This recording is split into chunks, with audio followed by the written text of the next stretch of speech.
Hello everyone, my name is Dr. Karin Fieten. I'm a clinical epidemiologist and currently working as a researcher in the Dutch Asthma Center and CIAF Davos, Switzerland. This position paper is the result of an intense process of searching the literature, summarizing clinical experience, and discovering recent exciting data on the effect of altitude on airway inflammation and the type 2 immune response. I am very proud to present you the work of the EAACI Task Force on Alpine Altitude Climate Treatment, approved by the EAACI and now published in Allergy. Historically, mountain sojourns in Davos, Briançon and Misurina were prescribed for tuberculosis treatment in Europe 2 centuries ago. After the introduction of effective medication, the need for mountain sanatoria reduced, and most centers closed or adjusted their treatment concept to asthma and atopic dermatitis. So what is the reason this type of treatment might be valuable for asthma patients? In the first observations of health benefits for patients with asthma, the mountain climate, the clear air, the radiant sun, and the absence of harmful factors were all hypothesized to be protective and healing. The house's mite was discovered as the main allergic component in environmental house dust, and allergen avoidance was thought to be the main mechanism of effect.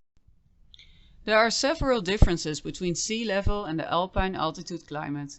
In our task force discussions, we identified 3 possible mechanisms: the physical characteristics of altitude, such as barometric pressure, air density, humidity, temperature or UV radiation; the environmental characteristics of the alpine climate, such as air allergens or air pollution; and the multidisciplinary pulmonary rehabilitation program. These combined factors seem to have immunomodulatory effects, controlling pathogenic inflammatory responses in patients with different asthma phenotypes.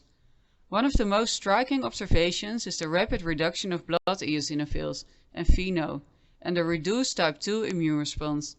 In the position paper we describe in more detail how these mechanisms may work.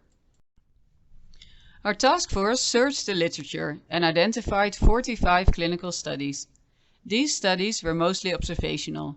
Some had a follow-up up to 1 year, some concerned children, others adults.